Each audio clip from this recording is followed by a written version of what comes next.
This is a 102.7 FM Toowoomba original podcast.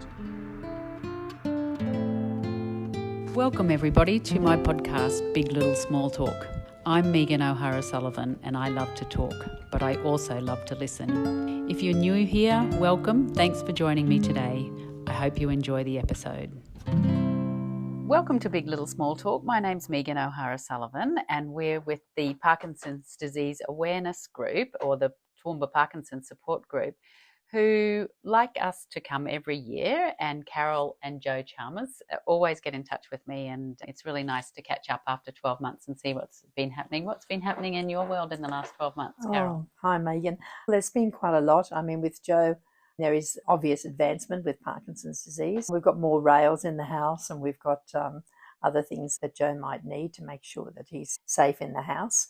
It's just a matter of trying to learn what to do each day to make the day better and just to make the best out of each day that we possibly can. Now, for people who aren't really familiar with Parkinson's, they might be familiar that, you know, you have a tremor and you might have slowness of movement. But tell me about what happens with communication, because I think and what happens with people's faces with Parkinson's. Communication for me is probably one of the hardest things that I've found with regard to Joe's Parkinson's. It was probably that actually alerted me to the beginning of problems with Joe before he was actually diagnosed. I just felt that Joe wasn't my Joe anymore, and there was something different, and I couldn't put my finger on it. And I mentioned it to the doctor, and Joe had already told me he thought he had Parkinson's disease, and I'd ignored him. Which is probably quite true of a few things that happened, but I just couldn't quite put my finger on it, and I didn't even know at that stage that communication is an element of Parkinson's. And later on, after he'd been diagnosed and I started reading and finding out things, I realised what it was, and it was because Joe had developed a masked face. The muscles in his face had become rigid, and so no longer was he, when he was communicating with me, he wasn't using his facial expressions. And I would quite often take that as, oh, he's a bit grumpy, or, oh, he's not happy with me, or just the usual little things that you get when you talk to someone. I realised suddenly, it was just suddenly, I thought, that's what it is. That's what's different about him, is this masked expression that I really hadn't noticed. But that was what was causing that feeling within me. Is that something that gets worse with time, the masked face? Does it, or is it sort of, it goes and then it's gone? When it's gone, I don't think you usually get it back again, but you can sort of practice to try to, if you know you've got a masked face. I know that Joe tries to make sure that he smiles, especially when the grandchildren are here or things like that. But as he said to me, it's quite an effort to try to remember to do those sort of things and force your face to look in a different way to what it's actually doing. Yeah, really. Yes. And one of the other things is that people first alerted is something with the handwriting. Tell me what happens there. Well, a lot of people notice that their handwriting is getting very, very small, and they don't necessarily take any notice of it. And that was one of the things that Joe did notice, because he was a nurse and he used to write up notes at the end of sessions and stuff, and he noticed that his writing was getting smaller and smaller. So that was one of the things he looked up, just sort of when he started putting different things together, wondering whether there was something wrong with him, and that small writing was one of the issues.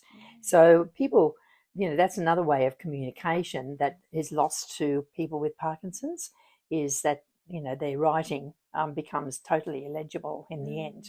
And also, I mean, you think to yourself, oh, well, get on the mobile phone or get on the computer. But for people with Parkinson's, sometimes that's difficult because they've got a tremor and they miss the letters and it becomes quite difficult. So we give out styluses free of charge to people in our group. What else is? Well, just a stylus that you can just push. Oh, right. The like different, a pen. a pen, yes. And those stylus, use of that stylus quite often can just manage to get to the right letter and things when they're typing out a text or things like that, Yeah, and makes a big difference. And how much of the social isolation do you think Joe is suffering from not being able to communicate, like if you're in a big group of people and things? Well, I actually noticed it yesterday. We went out to lunch to a friend's house, and I don't think he said hardly a word while we were there. We did stop talking at one stage, and I turned to Joe and I said to him, "Is there something you want to add to the conversation, Joe?" And he said, and he sort of talked about a few different things, but you actually got to try to get people to stop and let someone with Parkinson's talk. Or quite often I'll look at Joe, and if I know that there's something he would like to say, I'll make a pause in the conversation. I'll say, "Oh, Joe, you might like to tell people about something or other," and then everyone will stop and listen. But when we talk, we just chatter on, and it's really impossible for someone with Parkinson's sometimes to inject themselves into a conversation. Does he express to you later that he finds it very frustrating that people might finish his sentences or talk over the top of him and things? Yes, especially when I do it.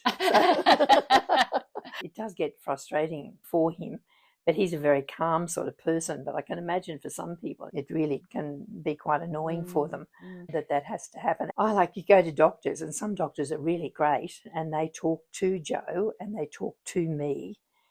But there are some times that a doctor will just only talk to me, and I actually have to keep referring back to Joe. There have been occasions where I've said, "Oh, look, Joe can actually answer this," so that they talk to Joe. I know it's slower for Joe, but really it is important that he can talk to the professionals as well.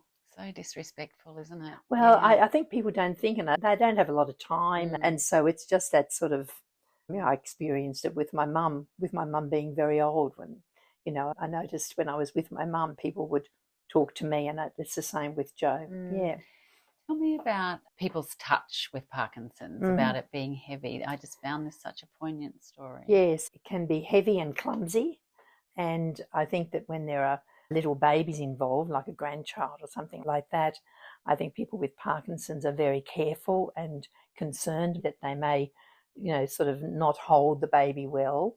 Even just in simple things, their touch, you can no longer necessarily do a light touch with someone with Parkinson's. I miss the times that, whenever we were passing one another in the house, it was easy just to sort of a quick touch, just to sort of acknowledge affection or whatever. That's very difficult now because Joe hasn't got the balance to be able to do that. And I can't necessarily go up and give him a big hug anymore because I feel that I'll push him off balance. So unless I push him up against a wall, Megan, and even that doesn't work sometimes. So, I mean, you can't sort of get that sort of closeness that you just automatically have with a loved one. That sort of disappears. So poignantly sad, Carol. Well, it is, and but you've got to those try little things. Yes, that's right. And you've got to try to find other ways to gain that intimacy that is between couples or between, like our children and our grandchildren. Our grandchildren are very good. They always come up and give Joe a really big hug and things like that because we've talked to them about how it's hard for him to be able to do that. So they always make that move. So it's important to sort of communicate with your family about the difficulties that people have because, with a frozen face as well, they might feel, oh, granddad doesn't want to talk to me or what have you. Our grandchildren are now teenagers or older, so that's easy. But when they're younger, that's a difficulty. Yeah, it's something I think, thinking about it, and I was thinking a person putting their hand even on a child's shoulder and it being a bit too heavy and a bit too hard, and the that's kids right. sort of, ow! Yes, yeah, that's right, yes. Just those little tiny things. What about all the new advancements in treatment? Are you taking advantage? Tell me about the whole pink one, and I heard that on the pink one protein and the deep brain stimulation. Yes. And I also want to know about the guts role, understanding the guts role in the disease. Is that something, or is that a bit of a furphy? No, it's not a furphy. I feel that there will be something come of that. I really do. And it's been around, talked about from in different aspects for a long time. And I do think that that's going to eventually, when they get everything together, be part of the answer. That's my feeling, but I'm not a scientist. But, and yes, also those genetic markers that you're talking about there that, you know, are now appearing, and they're all great, but something's got to be done about, you know, producing something from that that will help someone with Parkinson's. So it's, you know, we get excited about all of these things when they come up, and yes, they're all steps forward, but they still don't eventually, they haven't as yet eventuated into something that is something that my husband can take that will make his symptoms better or anything like that. Certainly deep brain stimulation for many people has been, you know, really great, and lots of people in our Parkinson Support Group have had that and found it very helpful. But once again, something you can access here in Toowoomba, or is that something no, you have to go to Brisbane or the North Coast, I think, to have DBS. But, you know, it is something that people have, gives them maybe an extra 6 or 7 years of a good lifestyle, a better quality of life that they wouldn't have had without it. And for some, it's given them a chance to do a bit more travel and things like that before Parkinson's starts to catch up again. The loss of dopamine causing more and more problems along the way. Yes. Because I think you told me last time, it may have been you, it might have been one of the others, said that you don't die of Parkinson's, you die with Parkinson's. Yes, yes, that is what the statement is. Not something that you prescribe to? Not necessarily. Now I've known so many people with Parkinson's. I do think that Parkinson's, well, anyway, you know, a lot of people that I've known with Parkinson's have died. And yes, there's been a stroke, there's been cancer, there's been all of the other issues that people have, and they have died with Parkinson's. But when they've had those issues, Parkinson's hasn't helped them in any way at all. No, put it that way. But there are also things that Parkinson's cause that can eventually, you know, maybe cause the person to die of, you know, like if they've got poor muscle control for breathing, and they end up, you know, very poor swallowing, and so some of the food eventually gets into lungs. You know, you can get pneumonia and things like that. Now, you'll die of pneumonia, but really, in some ways, you've got to sort of think to yourself, well, maybe if I hadn't had Parkinson's, I wouldn't have got the pneumonia. So it's very hard to sort of separate the two in some cases, I feel. Yes. Carol, for you, who cares for the carer? Well, I try to. I think that my family sort of are all sort of aware, and they often give me a ring and say, everything going all right, Mum, or want me to do something for you. I try to bring in as many easier things to do than what I used to do. And Joey's on a home care package, so I can get some help that way as well. So that really does help. I also, we started a carers program specifically for people with Parkinson's through Carer Gateway, and that was really successful and helped with people sharing ideas and talking with one another, and all of that really helps. Yes. Because you are so instrumental in this group and you do so much for the group. And I think Janette was saying that the group is growing, more people. That's great, but it's sad too because more people are being diagnosed, and how much you're helping other people in the area. Like you're finding more people are coming to the group. Oh, yes, definitely. I think there's a number of reasons for that, and it's not necessarily a huge increase in the number of people with Parkinson's, but I do think that doctors are becoming more aware and are diagnosing it more easily than they used to. Some people would wait 4 or 5 years before they'd eventually get a diagnosis for what's all of these odd symptoms are adding together. And now I think that doctors are becoming more aware, or they refer people on to neurologists more easily. I think there's just a greater awareness overall. And I also feel that there are a lot more people. Today's people seem to be a little bit more, okay, I'll go out and I'll find out about the problem. And whereas maybe 20 years ago, people just pulled away from it, whereas now people are more sort of, you know, get on the internet and try to find out what they can expect, and then are more likely to come along to a Parkinson's support group. Yeah. Yes. And take advantage of the singing and the dancing. That's right. And all Yes. of the other things Yes, that that's are right. so valuable, Yes. and so building that social cohesion, I think. Oh, Yeah. yes, that's right. I mean, we get together. You hear people talking about Parkinson's to one another and giving suggestions or what doctors they're seeing or what medications they're on. You hear that. But what I really like to hear is people talking to one another about everyday things, because quite often people who come to our Parkinson's support group and the dance and the choir, if they've had Parkinson's a long time, they are amongst their main outings. And so to hear them sort of sitting down with other people and chatting about everyday things is something that we all do, but they've been missing out on. And it's great to think that that happens. Yes. Yeah, it's lovely. Just such a simple gesture. Now, you know, I always like to know, I finish off my questions with who's your favourite royal. So I can't remember what you told me last time or the time before that. Who are we up to? Well, I usually say Princess Anne. Oh, I love Princess Anne. And you're the only person who says Princess Anne. What are the qualities about Princess Anne that you like? I think she's sort of like a no-nonsense sort of person, and she does things very well.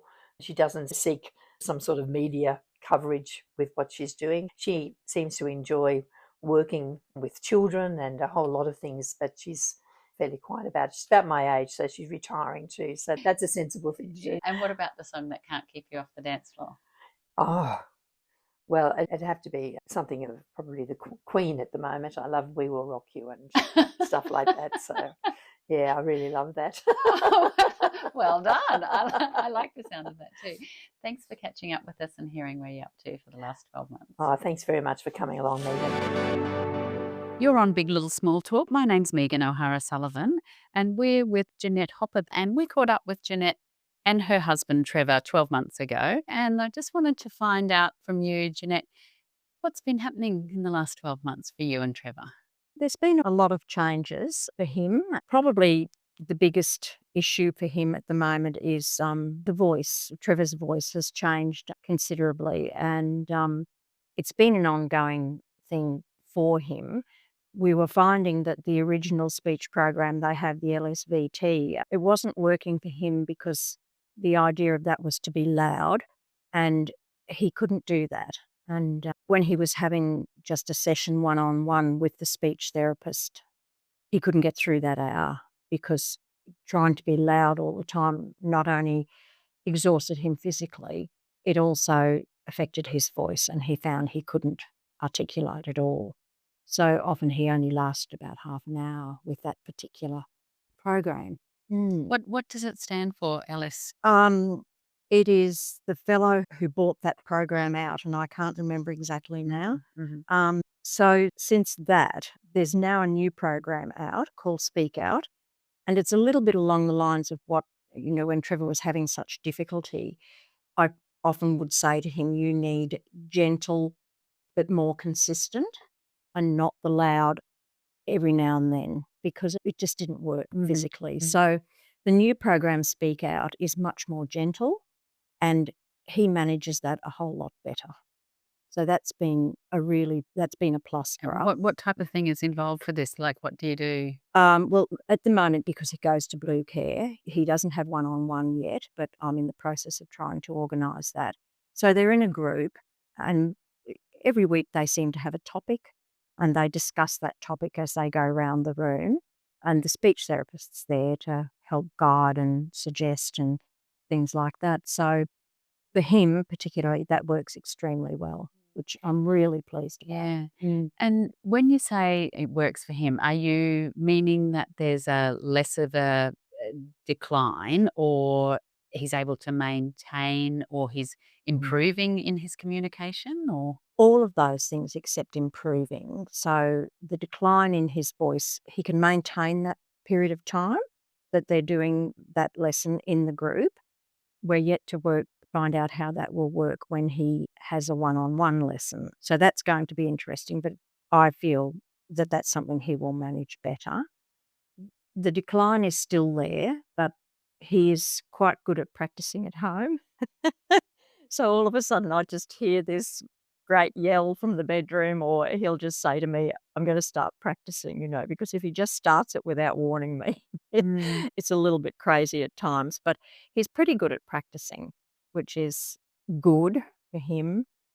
From my perspective, from when we first spoke, I'm finding I'm having to say to him, I can't hear you, more and more often.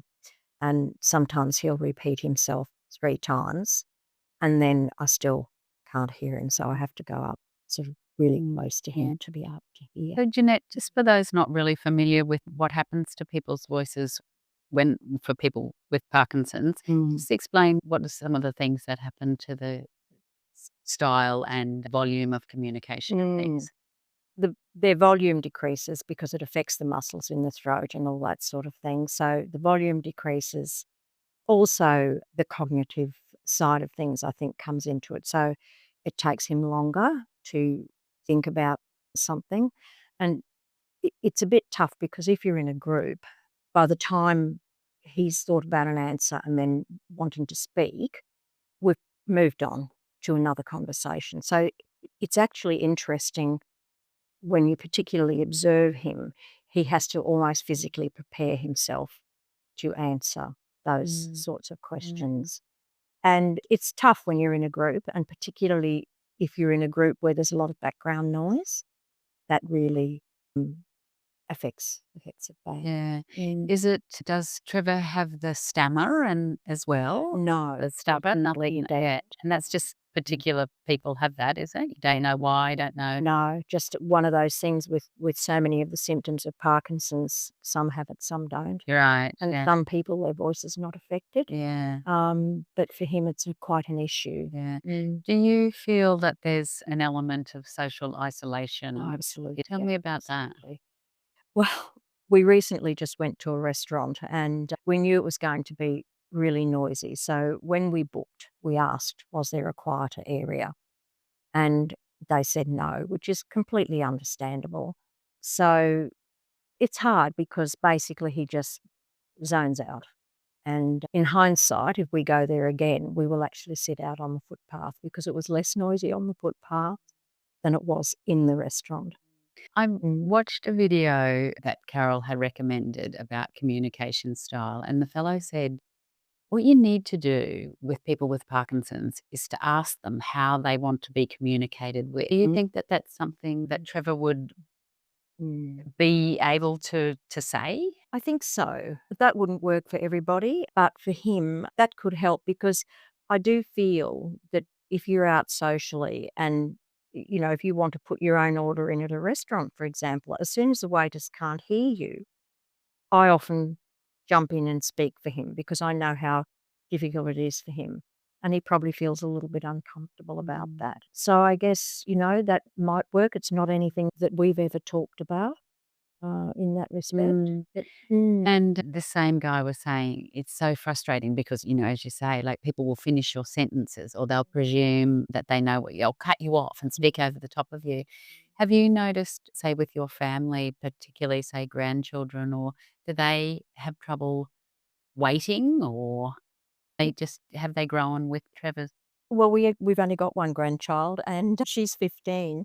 And so he's coming up 9 years since diagnosis. So she's been very aware of it since she was quite little. And it is lovely when he and she are together in a quieter moment and they have lovely discussions. So when that happens, if she's at our place, I tend to just let them go because they're having a lovely discussion and I don't intrude in any way because I can sort of sit back and listen to what they're chatting about. So she's very understanding of it, as are our family. Do you, just in general, has Trevor's condition deteriorated? What's happened for you guys in the last 12 months besides his voice? Yeah. Like the typical sort of tremors or loss of balance, any of that sort of thing? Yeah, all of that is coming into it. He doesn't have a tremor because the medication seems to control that quite well. His physicality, of course, is slowing down. He no longer drives. He still has a license, and in cases of emergency, he's okay to use that. We've done all the protocol with that, but at the end of this year, he won't be driving anymore. So that puts a lot of extra onto me because every appointment he has, I have. So days are quite busy. Time, yeah, there's a lot involved. I do feel his decline has been slower than a lot of other people, we've observed in the Parkinson's group, and I'm thankful for that. But it's getting to the stage now that we're looking at moving into a retirement village because looking after our home he finds it very difficult, and I can't do a lot of those things that need doing. If I've got the spare time, I need to put that time into looking after him and, making sure that his quality of life is as good as it can be. So, yes, there have been changes and not necessarily changes we like, but that's the way life goes. It's just all a gradual process. Mm. Do you still participate in the dance and the Parkinsong? We don't do dance, but we still go to the choir from time to time. Is that more a social thing? Both social Yeah. and the therapy Yeah. that comes with it. It's difficult when we go to the cafe. It's difficult for our partners that have Parkinson's, but it's still a social thing. And it's very easy just to not do those sorts of things because you're thinking, how is Trevor going to manage this? Will he feel comfortable there? But we're all the same. So you do feel very comfortable. And I still feel that it's an outing as well as having therapy that goes with the choir. Okay. And so important for you too to be around people who are going through similar things. Yeah. Have you seen with your group, has it gone up and down numbers wise? Do you see new people coming in and it's not for them, or you can see people getting great solace from being in the group? Yes, it's growing, which is it's good that it's growing because that means more is known about it, but it's not good from the perspective that more people are being diagnosed. I have to say a couple of people that, we've been aware of that have been diagnosed with Parkinson's, I've immediately contacted them and spoken to them about the group, and they just love it. They've come along with every bit of enthusiasm and just wanting to take on board the dance, the choir, the meetings, because we all learn so much. And the knowledge is its power. And that's the good thing about it. There's been a little bit in the press lately about new treatments, this deep brain stimulation stuff and the pink one protein. Have you tried any of the new treatments? Or? No, the Produa-Dopa, which is a new one that is an under the skin type infusion that is 24 hours. We haven't tried it yet, but his geriatrician has said that he would probably be a candidate for it as we progress. So that's something that we'll look into in the future. Say with the deep brain stimulation, is that for only certain types of Parkinson's? Yes, there is quite a process of evaluating whether you're a candidate for that or not. We know people who've had it. It's not something at this stage we've considered. And again, with a little bit of medical advice, it's probably not a path we would choose. We don't know what the future holds. So it's all a bit of wait and see, really. And that's the unknown, isn't it? Yeah. Absolutely. Janet, it's been lovely catching up with you again. Thank you for bringing us up to speed with what's been happening in yours and Trevor's life. And thank you for being such a wonderful support for Trevor, I think. I think I said to you last time, it's not a him diagnosis, it's it's ours. And I think if people look at it that way, it really helps you cope better with it. And we've found that, we've often said to each other, well, it's ours and we've got it and we work with it. So, there's got to be an upside to it, I suppose. So you get a bit of a laugh. Yeah, wonderful. Thank you. It's not all gloom and doom, that's for sure. Wonderful. Thank you. Lovely. Thank you. Thanks for your company today. My name's Megan O'Hara-Sullivan and this is Big Little Small Talk, and we're here talking to the local Toowoomba Parkinsons Support Group. Part of that group is Associate Professor Melissa Forbes, who is the director of the Parkinsong Group. Welcome, Melissa. Thanks, Megan. Happy to be here. We have spoken before in previous years about your role with the local support group. What do you do? Yeah, well, I'm glad to hear that I've been promoted to director. I don't really call myself that. I've been involved in supporting the support group through the singing group. So the singing group started in 2017 out at UniSQ, and since that time I've been involved in various guises. At first I was supporting the group doing a research project on the singing and wellbeing kind of aspects of the group. I was also mentoring a couple of students from USQ who were running the group and accompanying the group, which was great, and that went on for a few years. And then more recently, in the last few years, I've actually started to lead the group from the front with a group of other community musicians from the local area. So there's now a group of us who facilitate the group each week, and we kind of work on a roster system. So, Okay. yeah.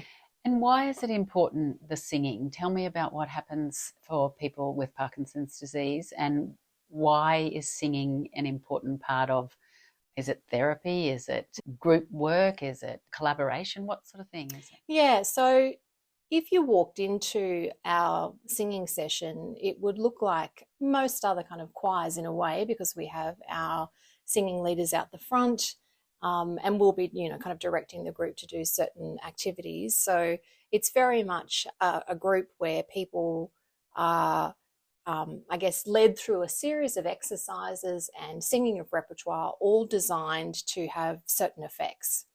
So because we're kind of talking about communication today as one of the things that is really impacted by Parkinson's, I thought I'd kind of focus on the things that we do in the group that help people with Parkinson's in terms of their voice and their communication, because that's one of the really lesser known symptoms of Parkinson's. We all know that Parkinson's is a movement disorder, but it's actually more than that. And so it's really good to focus on this aspect of communication for this particular episode. What happens for people with Parkinson's and their voice? Yeah, so one of the most common things is that people tend to become very soft in their voice, so they lose volume.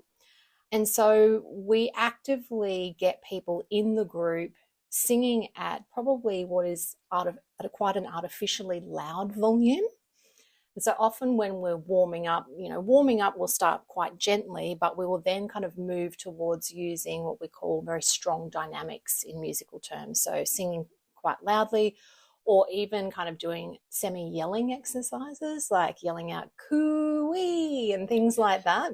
And so because we meet at Demole House, which is opposite Queen's Park, I'm sure there are often people in Queen's Park kind of thinking, what the hell is going on over in that hall? So yeah, that's one thing, the softness of voice. So we actively work to kind of get the people in the group using their voices in a loud way, which is another approach from one of the speech therapy approaches to Parkinson's. They use that kind of loud voice and exercise that. Yeah. Melissa, are you doing that so that then the voice becomes stronger, or why that particular loud singing? Yeah, because that's exercising the voice in a particular way to maintain what vocal loudness people have. Now, if they really wanted to somehow improve, that takes a lot of work. That's going to take kind of consistent commitment and practice at home. And there are some singing groups who, kind of encourage or expect people to kind of keep practicing. And it's, again, very similar to speech therapy, where your speech therapist will ask you to do regular practice in certain exercises. We don't do that in Parkinsongs. We don't put the onus on people to go home and practice, because I just think people have got enough on their plate. Have fun. Don't have to do any just homework. Have fun and, get what you can out of the session itself. But I guess not making any promises, I suppose, that it's going to have huge impact on something like vocal loudness. Having said that, though, there have been randomized controlled trials of similar type groups where people have been practicing and doing kind of consistent work, and it definitely can improve something like vocal loudness if it's kind of, chipped away at regularly over time. Yeah, interesting. I know that you say too, the singing, people are multitasking. Tell me about that. Yeah, so I guess that's kind of attacking the cognitive issues that can come with Parkinson's. So we really try to attack things from a multiple perspective. In terms of communication, Parkinson's can affect kind of word finding, like reaching for words, difficulty organising thoughts, things that we probably don't think of in terms of common Parkinson's symptoms, and then just cognitively kind of following along lengthy conversations and things like that. So I guess in a way, when we have our singing group, all of the lyrics are supplied. You know, it's all kind of laid out for people, so they don't have to think about what they're singing. They just have to keep up with the reading of the lyrics. And so we get people reading lyrics, we get people having to sing on pitch, having to think about breathing, and then to kind of make it even more challenging, we'll often throw in some movements. So we'll often do movement songs or get people to be keeping the beat with a clap or stamping of the feet or something like that. So when you add all of those things up, that's putting quite a cognitive load on the brain. So it's a bit of a cognitive workout as well. Yeah, wonderful. Yeah. And talk to me about that. It's like, I think we've spoken about it in past years, about that black magic of why people say with dementia and things, they might not be able to say something, but why can they sing? Look, I'm not a neuroscientist and I can't give you that answer. Do you find that with your group though? I think there's one example of a guy who used to come right at the beginning, and he came for quite a while. His name was Jerry, and he was confined to a wheelchair, could not speak, used one of those tap to speak devices to communicate. Carol has told the story often. Carol's one of the organisers of the singing group and the Parkinsong Support Group. Carol would sit next to Jerry at our sessions, and she could hear him singing beautifully in the sessions. And, you know, she said it often just brought a tear to her eye because he was pretty much non-verbal most of the time. I don't know, it's something about, you know, we could get all woo-woo about it and say that it's an evolutionary thing. It's like deep in our genetics, which I think is true.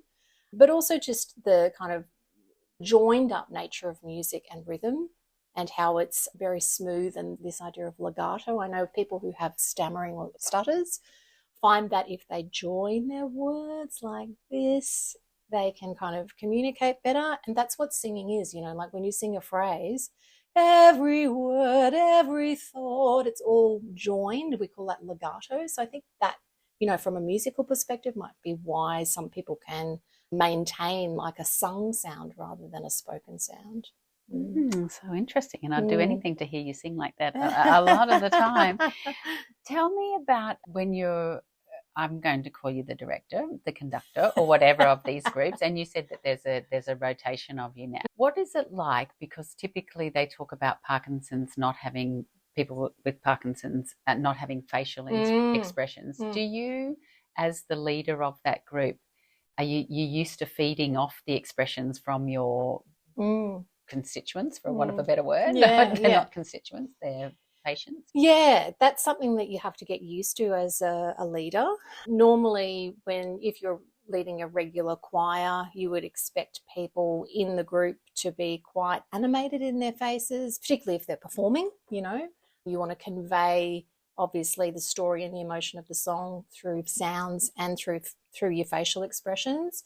But this idea of masked face is a Parkinson's symptom, and it can be something you need to get used to, I guess, because it can sometimes feel like you're not getting anything back in terms of energy from the people in the group. But that's one of the first things that we would kind of tell a new leader about, just so that they're aware of that. And if you're aware of it, then it's not a problem. But it is something that's just a little bit different when you're leading a singing group for people with Parkinson's. But having said that, what we do is that we have dedicated exercises where we get everybody to make really stupid faces and kind of force the issue and get people doing really exaggerated kind of facial expressions just to exercise the facial muscles. And we might then marry that with some exaggerated speech as well. So it's quite common in singing training to kind of go to the extreme to learn a particular technique and then bring it back into the middle. And so that's what we do with, say, the masked face syndrome that Parkinson's people seem to have to deal with. So interesting. Yeah, it is interesting. Now, just talking about your work in general, because a lot of your work revolves around music as a source of communication, isn't it? So tell me about what the importance of choirs and musicians in society, and what happens if you don't have that communication. Yeah, look, I think I'm doing a lot of work at the moment about the role that musicians play in communities and really trying to expand our perception of what musicians do, because musicians have typically, at least in Western industrialised societies, been seen as people who stand on a stage and perform, and we all sit there and watch and we clap and we walk away, and that's our role in it. You know, we kind of consume it or experience that performance. Or musicians obviously can also be educators, but increasingly musicians are actually working in community with people who are not musicians, in what we call participatory music contexts, where you might have, like our group, for example, people coalescing around a particular condition or a particular social context, so people who might be, say, socially isolated. There's lots of choirs for people who are homeless or socially isolated, and musicians go in and they work with those groups to really use music as the vehicle to act as like a social glue, you know, to kind of bring people together. And I think probably the most interesting thing I find about that is that singing together in particular is one of the quickest ways to feel like you're connected to the person next to you, even though you may not even know their name. Yeah. Is that what's called a singing, caring relationship? Well, yeah. I mean, I think that all of us as music leaders, when we're working with groups like this, we are building a relationship of care and concern. And so it's founded on values of kindness and inclusion, you know, and really respecting everybody's right to participate in and make music. And that's not the way that many of us have been brought up. You know, we've been brought up to think that music is only for people who are already talented. And so the whole kind of movement of community music or participatory music is really allowing people to reclaim the right to make music for themselves and to experience the benefits of that. Is there such a thing, I think you may have touched on it one other time, about doctors prescribing music as a therapy? Yeah, so that's social Choirs. prescribing, Right. You're referring to there. And that's, I guess, a public health approach where you'll have healthcare providers. It might be a GP, could be any kind of allied health professional who has a client who they think would actually benefit from becoming more socially engaged. So, you know, oftentimes people might go to their GP for medical reasons, but there are other things going on. You know, they could be quite lonely, for example. So there's not really a pill for that.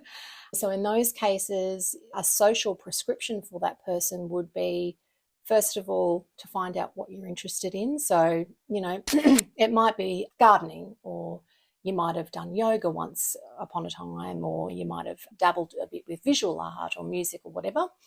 And so in a social prescribing process, formally speaking, if we had that system here in Australia, we'd have a whole bunch of people called link workers, who are kind of the middlemen or the middle women or the middle people, who the GP would say, okay, Megan, I'm going to connect you with this link worker, and they're really going to work with you to figure out what lights you up, and they're going to connect you with people in the community who do that thing.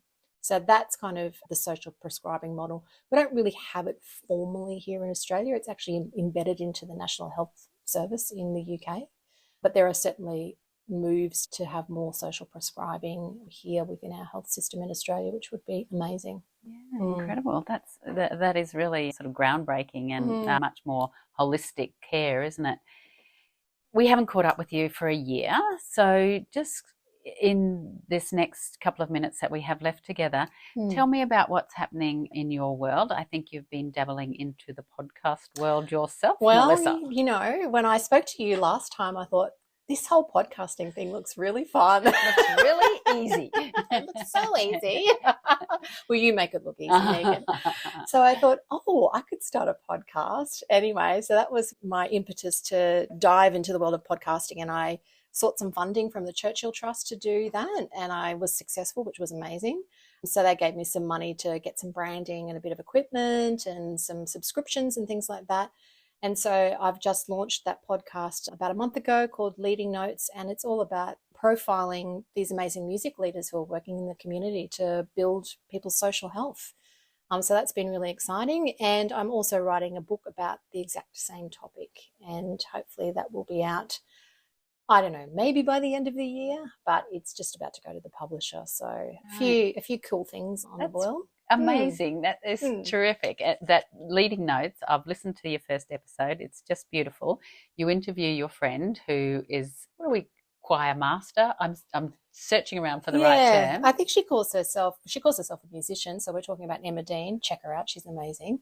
She calls herself a musician, but she's a community choir leader. She started a choir called Cheap Trill in Brisbane, which is an all-comers choir. You can come, you sing, you have a good time. And yeah, she's just doing really amazing things in that community music space. She's also going to be launching a community musical this year, a whole musical theatre production with members of the community as the cast and crew and everything. So yeah, she's just doing amazing things. So she was the logical first person for me to kind of showcase on my podcast, because she's the epitome of everything that I write and research about in terms of music leadership, and what an amazing public health resource it actually is for our communities. Yeah. And just one last question before I let you go. In terms of trying to take it to policymakers and decision makers, where are we at with that? Is there any sort of belief in it as a therapy or more than therapy? Good question, because unfortunately the NDIS and Bill Shorten and friends not that long ago announced that they were going to take music therapy off the NDIS, which is not strictly what I'm talking about, but I think it's a kind of salutary lesson. The argument was that there wasn't a strong enough evidence base for music therapy, which is actually not true. There's been decades of really hardcore research about music therapy and its therapeutic benefits. So I'm saying that to say that I think you could build all the evidence in the world and then policymakers can choose to ignore it if they want. So my approach these days is, I think as many people as possible, including those people who hold the purse strings and make the policies, just need to experience it. They need to get into a room, go to a pub choir, go to a sing-along and actually experience it firsthand to know what it is that we're banging on about how important and how valuable this is. How powerful it is. And you will know I always end my interviews with, who's your favourite royal? Are you still asking the same question? Yeah, same question. Have you got the same answer? I can't remember what you said. I'm going to say, at the moment, I'm going to say King Charles, because I just heard on the radio this morning that he's unwell again. He's got cancer. And I just feel really sorry for that guy, because he waited around for decades to take the throne, only then to be diagnosed with cancer. And I just think, Lizzie probably could have given him a bit of a go earlier. She was great. I did like her, but, poor old Charlie is he's not going to get as much of a run as I think he would have liked. I wonder if he likes singing. What about the song that can't keep you off the dance floor? You're going to think I'm a total weirdo at the moment, but the song that I sang before and the song that's going through my head is not a dance song at all, but I'm really into it. And it's from the movie of 1984. So can you sing it rather than say it? No, I'm not going to sing it because it's really weird. It's like a kind of national anthem for this really scary, Orwellian nation. And I don't know, I'm just getting really into this spooky Big Brother type stuff at the moment because of all the weird stuff that's happening in the world. So I thought I should go back and read George Orwell and I should watch the movie. And then I realised that the movie has this amazing soundtrack. Actually, it's got two soundtracks. One is by the Eurythmics and the other is this beautiful orchestral music. So, if you're interested, go and check it out. It's really good. It's really good. On that note, I will say again, thank you. Fascinated by your work. I think you're doing a wonderful job and just such a incredible, not only resource for this group, but all the other things that you're doing in your research. And now your podcast, Leading Notes. So something else for people to listen to. Thanks, Melissa. That's it for this week. Thanks for joining me on Big Little Small Talk. I hope you can make the time to join me next week. If you've enjoyed this episode, please subscribe on your favourite podcast app. You've been listening to a 102.7 FM Toowoomba original podcast. For more podcasts or to listen to live and local Toowoomba radio, please visit 1027.com.au or download the Community Radio Plus app.